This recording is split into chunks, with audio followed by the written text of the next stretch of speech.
Dalam Perang Afghanistan, perang yang membuat lebih dari 2.000 nyawa personil militer Amerika Serikat dan warga Afghanistan melayang, puluhan ribu terluka, belum dihitung kerugian uang negara.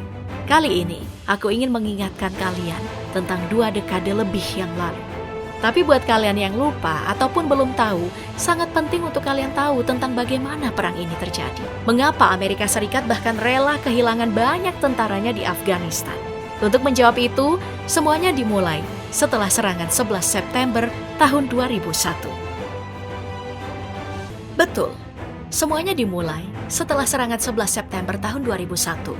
Ini adalah peristiwa kelabu yang dikenal dengan 9/11, di mana ada 4 serangan bunuh diri yang sudah diatur di beberapa target di New York City dan Washington.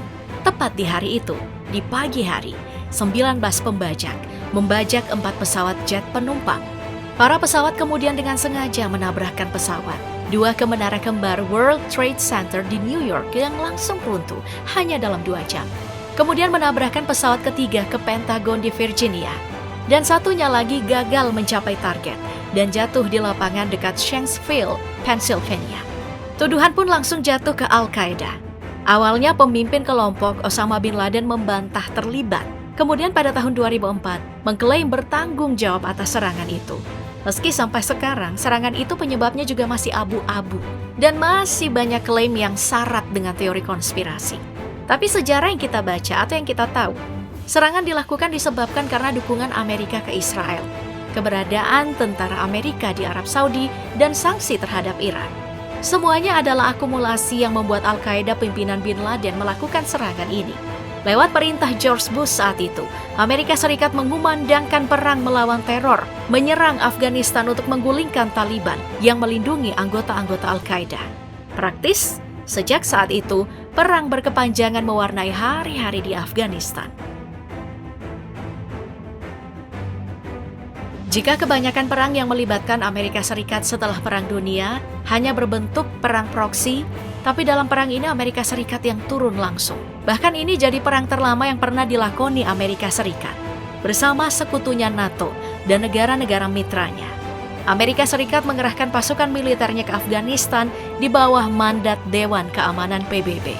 Tujuan NATO sendiri adalah untuk menciptakan kondisi di mana pemerintah Afghanistan bisa menjalankan wewenangnya di seluruh negeri dan membangun kapasitas Afghanistan. Sekaligus juga memastikan bahwa Afghanistan tidak lagi menjadi tempat berlindung yang aman bagi teroris internasional untuk menyerang negara-negara anggota NATO. Kurang dari sebulan setelah serangan 11 September yang menewaskan sekitar 3.000 orang di Amerika Serikat, Presiden George W. Bush meluncurkan Operasi Kebebasan Abadi di Afghanistan. Dalam perang, ada 2 faksi utama. Faksi yang mencakup Amerika Serikat dan sekutunya, yang pada akhirnya mendukung pemerintahan Republik Islam Afghanistan. Kemudian faksi kedua adalah Taliban dan sekutunya. Sebenarnya, yang memperumit perang adalah kelompok Taliban yang lebih radikal seperti Al-Qaeda, di mana kelompok-kelompok ini kadang berperang melawan Taliban, kadang juga berperang melawan Taliban dan pemerintah. Setelah serangan 9/11 di hari yang sama, Amerika Serikat mengeluarkan ultimatum untuk menyerahkan Osama bin Laden, segera menutup setiap kamp pelatihan teroris, menyerahkan setiap teroris dan pendukungnya, dan memberikan Amerika Serikat akses penuh ke kamp pelatihan teroris untuk diperiksa. Namun, Taliban menolak ultimatum. Aksi militer rahasia Amerika pun dimulai setelahnya, yang kemudian menandai perang secara resmi pada 7 Oktober 2001. Sekitar 1.300 tentara Amerika mendarat pada November 2001, yang kemudian meningkat menjadi hampir 10.000 pasukan pada tahun berikutnya. Aliansi bersama pasukan sekutu lalu dengan mudah menyerbu dan menduduki kota Kabul, hingga akhirnya mengusir para pejabat pemerintahan rezim Taliban dari ibu kota Afghanistan. Meski terusir dari kota Kabul, nyatanya para gerilyawan Al-Qaeda dan Taliban masih bisa melakukan aksi teror, terutama pengeboman ke fasilitas-fasilitas milik Amerika dan sekutunya di Afghanistan. Dan sebaliknya, Amerika dan NATO dan Aliansi Utara diperhadapkan dengan kegagalan demi kegagalan, terutama karena perhatian Amerika teralihkan dari Afghanistan ketika pasukan Amerika melancarkan misi ke Irak pada tahun 2003 untuk menggulingkan diktator Saddam Hussein. Dari sini, Taliban yang sempat terpecah, kemudian bersatu lagi dan melancarkan pemberontakan. Lalu pada tahun 2008, Komandan Amerika di Afghanistan meminta lebih banyak personil menjadi total 48.500. Puncaknya pada tahun 2009 saat Barack Obama berkuasa. Obama yang berjanji mengakhiri perang Irak dan Afghanistan justru menambah jumlah pasukan menjadi sekitar 68.000. Dan sampai tahun 2010, sekitar 150.000 tentara dikerahkan di Afghanistan. Hingga pada akhirnya, Osama bin Laden tewas pada 2 Mei 2011 dalam operasi khusus Amerika Serikat di Pakistan. Dalam 2 bulan, Amerika Serikat dan para negara mitra serta kelompok bersenjata sekutunya di Afghanistan menggempur Taliban sehingga rezim itu jatuh dan para pengikutnya kabur ke Pakistan. Aliansi NATO lalu mengakhiri misi tempurnya di Afghanistan pada tahun 2004. Tapi pemberontakan masih terus terjadi. Taliban juga tidak lenyap. Mereka tetap kembali menebar pengaruh dan ada pula yang bersembunyi di goa-goa. Kelompok itu meraup jutaan dolar per tahun dari perdagangan narkotika, pertambangan, dan pungutan pajak. Alasannya karena para gerilyawan Al-Qaeda dan Taliban tidak menjadikan tokoh utama seperti Osama bin Laden atau para pemimpin mereka sebagai simbol sakral dan pembauran mereka dengan masyarakat sipil Afghanistan, menjadikan mereka susah diketahui bahkan dilacak identitasnya. Di tengah pemberontakan Taliban yang meluas, keamanan negara memburuk dan cabang kelompok ISIS juga mulai aktif di tahun 2015. Tapi, serangan mematikan naik berlipat ganda terutama terhadap pasukan Afghanistan.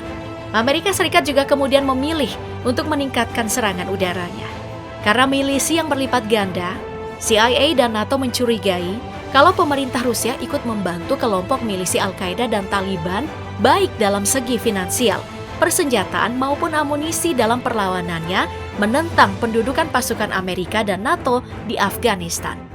Tuduhan ini diikuti dengan bukti ditemukan banyaknya persenjataan buatan Rusia di beberapa bunker dan bangunan persembunyian mereka yang berhasil diketahui oleh pihak sekutu. Alasan-alasan inilah yang membuat pendudukan pasukan sekutu di Afghanistan tidak bertahan lama. Justru berujung dengan penaklukan kembali ibu kota Afghanistan, Kabul, oleh rezim Taliban pada tahun 2021. Pasukan internasional yang bermitra dengan militer Afghanistan bersusah payah menanggulangi ancaman Taliban yang kembali menguat. Menurut kesepakatan itu, Amerika Serikat dan para sekutunya sesama anggota NATO sepakat menarik semua pasukannya dengan syarat Taliban tidak lagi membiarkan Al-Qaeda maupun kelompok ekstremis lainnya beroperasi di wilayah yang mereka kendalikan.